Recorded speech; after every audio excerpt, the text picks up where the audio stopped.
Et bonsoir à tous, bienvenue sur la chaîne de Cryptam, j'espère que vous allez bien. Ça fait un petit moment qu'on n'a pas fait de vidéo, j'ai été pas mal occupé avec Crypto Academia. Donc on va faire un petit point ce matin pour parler un petit peu du marché justement. Euh, marché, hein. On va regarder Bitcoin, donc on en avait parlé en fait pendant les lives, donc très peu en vidéo, je m'excuse encore, hein.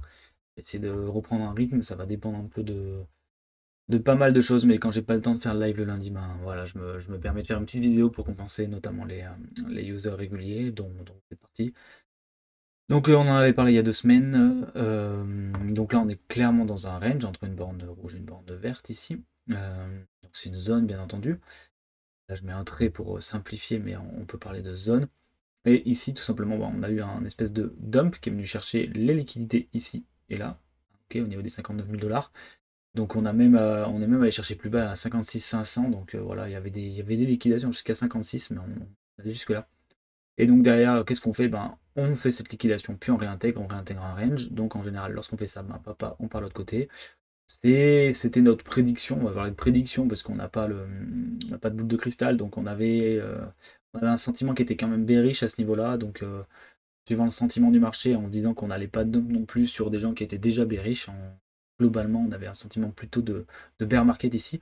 Donc c'est ce qui s'est passé. On a liquidé ces positions-là et on est reparti de l'autre côté à la hausse pour rejoindre la résistance. Donc rien de surprenant sur ce mouvement aussi. Par contre, ce qui est assez surprenant, bah, c'est que ce mouvement haussier, notamment le mouvement d'hier, provient d'Ether, tout simplement. Hier, il a posé une bougie de 20%, qui est assez monstrueux quand même, hein, une jolie bougie, comme on les aime. Donc 20% sur la bougie d'hier. Ce qu'il faut se dire, c'est que la zone n'est pas terrible, quoi. La zone n'est pas terrible du tout. Alors, pourquoi il y a eu cette bougie de 20%? Alors déjà, il y a eu une bougie de 20% hier, tout simplement parce que on a une nouvelle rumeur sur ouais, l'ETF Bitcoin, l'ETF Ethereum, dont la décision de la SEC doit être donnée avant vendredi, donc vendredi certainement, serait va être acceptée plutôt que refusée. En gros, on disait qu'il y avait 25% de chances qu'elle soit acceptée, et là maintenant ils ont balancé une rumeur comme quoi il y a 75% de chances finalement qu'elle soit acceptée. Euh, donc ça tombe un peu hein, comme un cheveu sur la soupe.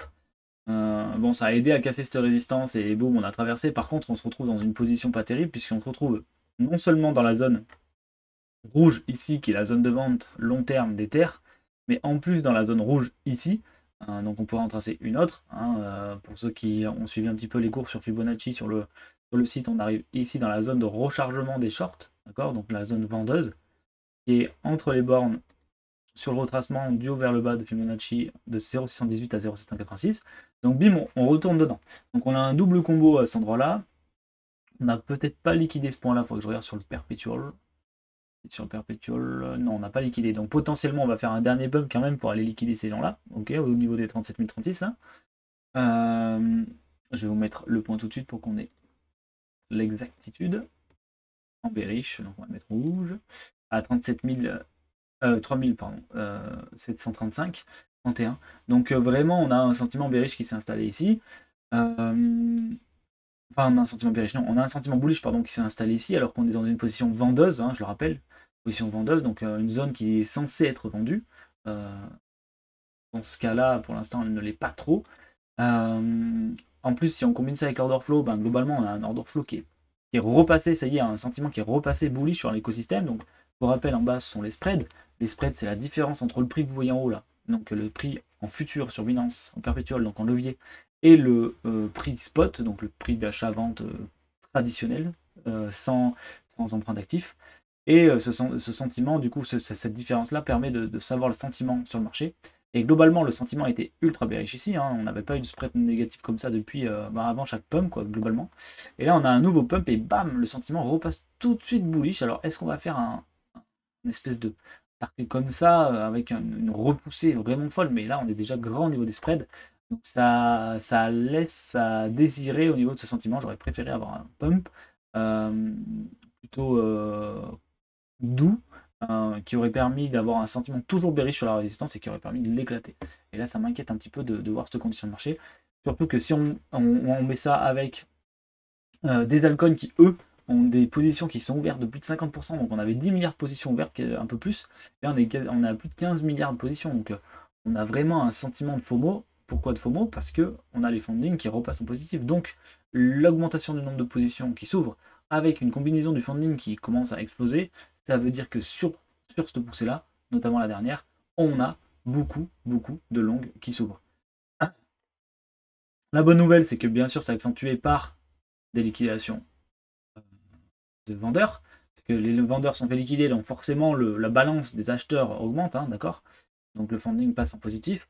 Par contre, depuis un moment là, on n'a plus de liquidation au niveau des vendeurs et on a quand même ce sentiment qui continue de monter, ce funding qui continue de monter, donc des positions qui sont quand même majoritairement en longue à l'heure actuelle sur les altcoins. Donc on a cette combinaison, on va dire, d'événements avec un potentiel, une fake news, hein, globalement, ou une fausse info qui permet de dire bon ben voilà, vendredi, on va sûrement accepter le TF Ethereum, ce qui serait une news majeure pour l'écosystème, d'accord?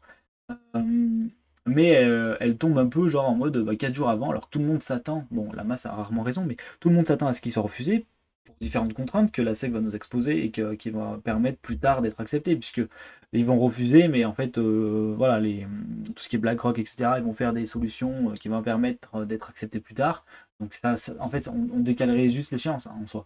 Mais, en soi, on s'attendait à ce que ça soit bearish, et là, bizarrement, on a des énormes bougies vertes qui permettent de liquider des shorts, pardon. On pourrait très bien imaginer un retour, notamment juste au-dessus des positions, là, voire jusqu'aux 74 000 $, d'accord? Pour liquider vraiment tout le monde au niveau des positions, notamment sur Bitcoin, ce qui permettrait aussi à Ethereum, hop, je vais retrouver mon Ethereum qui est juste là, qui permettrait aussi à Ethereum de liquider ces positions-là, donc celle aux 37 000, on a dit, je sais plus combien, 3700 quelque chose, le PRP il est là, 3735, voilà. Donc ça permettrait de liquider tout ça, et là, la news de vendredi serait celle attendue, en fait, finalement. C'est-à-dire que, finalement, en fait, on refuse, et là, on aurait un nouveau dump, puisque les gens qui auraient FOMO, en fait, hein, qui auraient dit, oh bah là, laisse tomber, ça va être les pépites, vont se faire liquider, parce que le prix va se retourner, on va retourner au niveau du support. Et on va retravailler notre patience, hein, parce que clairement, là, on se faisait flic à mort sur ce sentiment-là. Et là, on a une poussée de dingue pendant plusieurs jours. Donc là, la question qui va se poser pour certains d'entre vous, c'est de voir des altcoins qui vont partir. Donc il y a peut-être des altcoins qui vont partir et il va falloir vous poser la question, est-ce que je vends mes altcoins pour les racheter plus bas? Est-ce que je profite de cette montée pour tout simplement lâcher du back que je n'ai pas lâché, pour être un peu plus en accord avec mon plan? Voilà, alors là, chacun fera sa sauce. Est-ce que c'est votre stratégie à vous? Quand est-ce que je veux vendre? Quand est-ce que je veux acheter? Moi, je suis assez à l'aise avec mes achats, hein. Je suis pas mal rechargé quand on était dans cette zone-là, puisque tout simplement, on est sur un support. Donc, en général, on achète un support. Attendez, sur Bitcoin, on achète un support, d'accord? Donc, je suis plutôt à l'aise avec ce que j'ai fait. Par contre, il faut se poser la question maintenant de s'il y a vraiment cette fake news qui arrive, donc si c'est vraiment une fake news et que finalement le prix d'Ether repart à la baisse, est-ce que je suis prêt à encaisser des mois de baisse derrière, semaines de baisse? Parce que je vous rappelle qu'on va être l'été, et l'été en général, le marché il fait pas grand chose, ou en général il fait un pump and dump ou un dump and pump, c'est-à-dire qu'il va pumper, puis comme les pros reviennent, va redumper, ou il va dumper et comme les pros reviennent, va repumper pour que les pros, grosso modo, retrouvent les prix qu'ils ont laissés lors du mois de juin. Donc faut pas oublier c'est pour ça que l'adage sell in May and go away est tellement important, parce que en fait la plupart des traders, pour payer leurs vacances, ils ferment leur position, ils partent en vacances et quand ils reviennent, ils veulent revoir le prix qu'ils avaient laissé. Donc il y a vraiment ce sentiment-là. Par contre, voilà, on finit sur une petite note bullish quand même. Si le TF Ether est réellement accepté, dans ce cas-là, je ne sais pas ce qui va se passer au niveau du prix à court terme, d'accord? Le temps qu'il sorte l'ETF Ethereum. Par contre, la sortie de l'ETF Ethereum risque d'être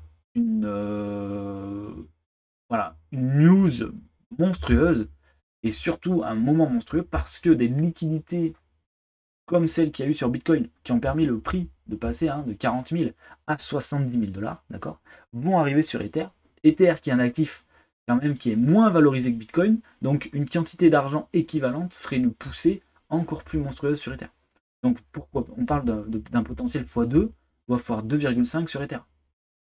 d'accord, donc un prix entre 3000 et 3500 $, qui passerait à quasiment 7000, quoi. D'accord, on aurait un Ether qui partirait sur des fusées folles.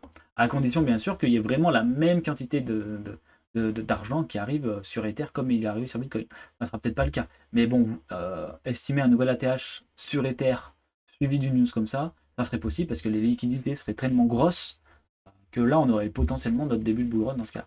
C'est pour ça que je trouve qu'en termes de temporalité, c'est un peu tôt.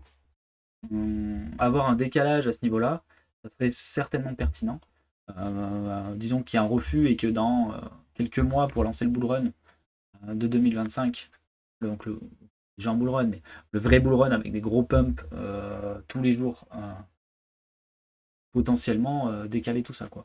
Mais bon, ça peut arriver. Moi, ce que je constate juste, c'est que sur l'analyse technique, c'est pas foufou ce qui se passe, puisque sur une rumeur, on a un sentiment qui switch et des infomos qui s'installent sur les altcoins. C'est pas ce qu'on veut voir. En même temps, si la rumeur se confirmerait et que l'ETF est accepté, alors on va avoir une dinguerie qui va se passer. D'accord. Mais par contre, si on est bien dans le cas où, tout simplement, on balance une fake news pour liquider des gens, et en fait que les gens comme vous et moi rachètent parce que, ah bah ouais, super, ils vont accepter. Finalement, ils ont dit qu'ils allaient sûrement accepter, donc, alors qu'ils n'ont rien dit du tout, hein, c'est pas la SEC qui a parlé. Hein. Donc, clairement, méfiez-vous d'un pub comme ça, méfiez-vous. Pardon, excusez-moi. Moi, je sais que je vais certainement vendre un petit peu quelques altcoins s'il y a des pumps sur certains alts. Pour l'instant, il n'y a pas tant de pumps que ça. En tout cas, pas sur ceux que je voudrais vendre un petit peu. Donc voilà, méfiez-vous d'un mouvement comme ça. Faites attention à vous, notamment les traders à court terme. Hein. Il va y avoir beaucoup de volatilité suite sur l'annonce de l'ETF. Donc faites attention à vos liquidations. Vous pouvez peut-être jouer justement les contrats de mouvement qui peuvent être intéressants. Donc donc ça, je vous laisserai dig un peu plus pour ceux qui ne connaissent pas, mais c'est des contrats à terme qui permettent de parier sur un changement de prix et non pas une direction. Donc on parie sur une variabilité du prix, mais non pas sur une direction. Donc voilà, vous pouvez trouver ça sur certains sites. Je ne vous en exposerai pas plus à ce niveau-là ici, on va rester plutôt encore débutant quand même, mais voilà, c'est assez intéressant de voir un moment comme ça, notamment pour les vendeurs de mon côté. Voilà.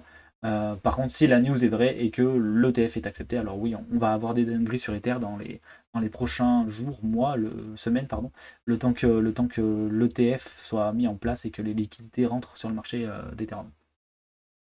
Voilà, je vous laisse ici. Je vous souhaite à tous une agréable semaine. On se retrouve bientôt peut-être. Je sais qu'il faudrait que je fasse des vidéos plus régulières, mais le temps me manque un petit peu, donc je fais de mon mieux. N'hésitez pas à m'écrire, en tout cas, je reste disponible et à venir en live le lundi soir si vous avez un petit peu de temps pour discuter de tout ça et venir poser vos questions.